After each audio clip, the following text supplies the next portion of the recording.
वो बेसिकली इंसानियत की गल कर रहे सन।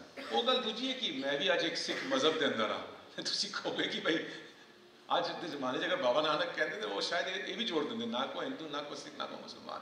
वो इंसानियत की गल कर रहे हैं। रिलीजन की बाउंड्री हर टाइम बाद च बनती है।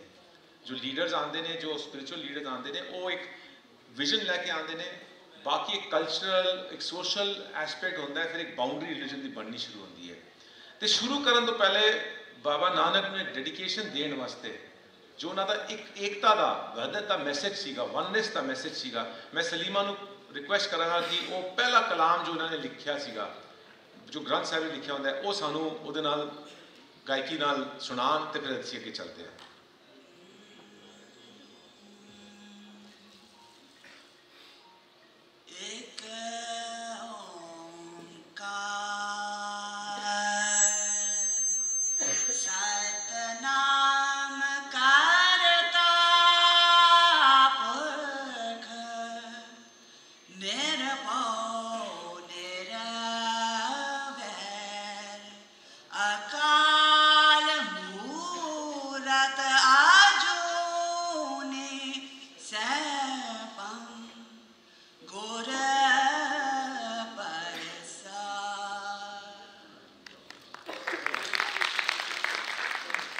एक ओंकार, ओंकार जो प्रतीक है कि जो कायनाती जी एनर्जी है जो बनाती है, मेनटेन करती है, सस्टेन करती है, चलाती है और डिस्ट्रॉय भी करती है, और उस डिस्ट्रक्शन विचों खत्म करने विचों फिर कायनाती एनर्जी कुछ चीज़ नवी पैदा करती है।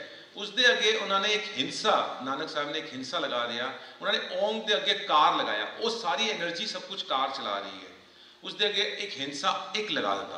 इसका मतलब कि वो सारी कायनाती ऊर्जा जो सब काम कर रही है वो इंटरट्वाइंड है, एकता विच वहदत विच इंटरट्वाइंड है। अगर तुसी आज पेड़ कटोगे तो फिर उसका इफेक्ट तो सानू ही पेगा ना, क्योंकि असी एक चीज़ नाल जुड़े हुए हैं। असी किसी नाल बुरा बोलांगे तो वो साढ़े नाल ही आके इफेक्ट पेगा, सब कुछ एक नाल जुड़े हुआ है। तो उन्होंने वन का हिंसा लगाया, वो वननेस को रिप्रेजेंट किया है। तो उस चीज़ नाल असी शुरू करते हैं।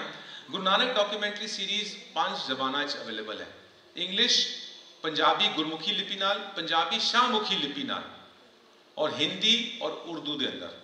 तो ये कोई नहीं कह सकता कि मैं समझ नहीं सकता जबान, है ना, सारी 5 ज़बानां च तुसीं जाओ। तो इसका पंजाबी के अंदर असीं नाम लिखा है सैनत, गुरु नानक के पैंडिया की रूहानी छाप। सैनत एक औखा वर्ड है, शायद लोगों को पता हो ना पता हो, लेकिन पिंडा च गल करते सन सैनत, सैनता एक इशारा दिखाना सैनत, और असी भी एक इशारा दिखाने की कोशिश कर रहे हैं। ये कोई यूट्यूब वीडियो नहीं है जिहदे अंदर असी अपनी गल दस रहे हैं कि मैं इदा गया तो मैनू ये अड़चन आई तो मैं ये किया तो मैनू उसने फड़ लिया तो मैं इतने रोटी खाई। ये कोई यूट्यूब वीडियो नहीं है।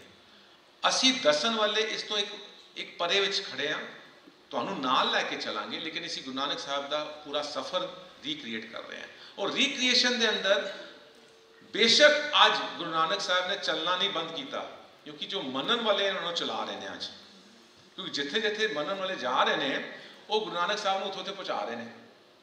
लेकिन that's not how you do a narrative which is based on a personality जिन्होंने अपनी जिंदगी के बारे कुछ लिखा ही नहीं। गुरु नानक साहब ने कोई ऑटोबायोग्राफी नहीं लिखी है। तुसी कुछ भी बनाओगे उन्होंने बारे तुसी किसी होर दे लिखत तो बनाओगे। तो गल होनी है कि मॉडर्न टाइम के अंदर तो गुरु नानक साहब चल ही जा रहे हैं। जो हर आजकल सोशल मीडिया व्हाट्सएप के अंदर mine is better than yours, मेरा तो को बेटर है, तो लोग चला ही जा रहे हैं। लेकिन 150 साल तक का जो टैक्स सीगा उहदे हिसाब नाल असीं अगर देखिए तो गुरु नानक साहब का जो सफ़र है 9 मुल्कां च ने। तो किहड़े मुल्क ने?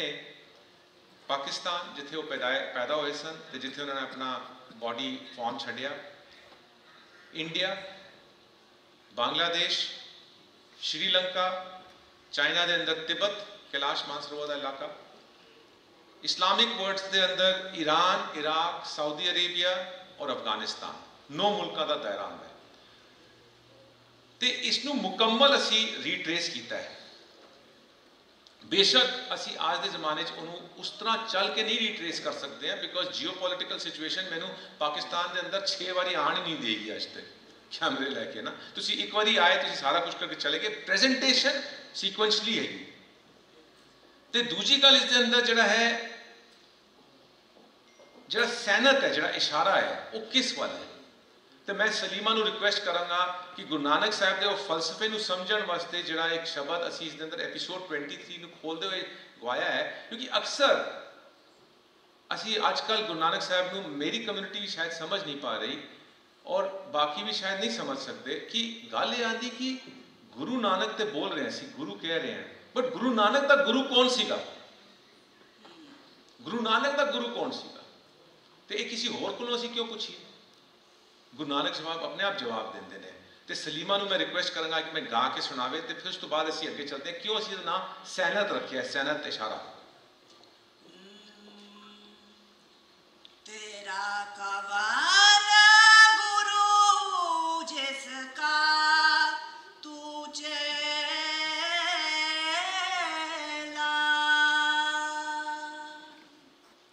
क्वेश्चन, तेरा कवन गुरु जिसका तू चेला।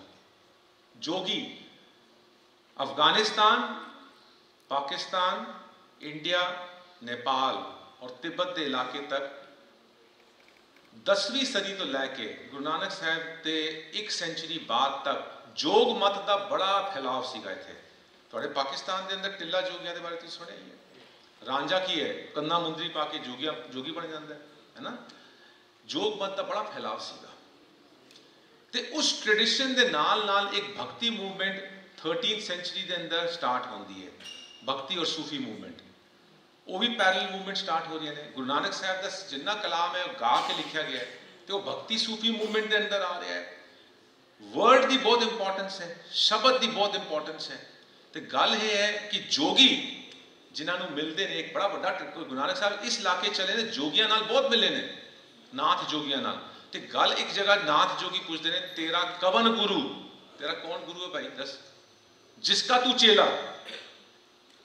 ते जवाब विच की कहते हैं, सबद गुरु सुरत तुन चेला।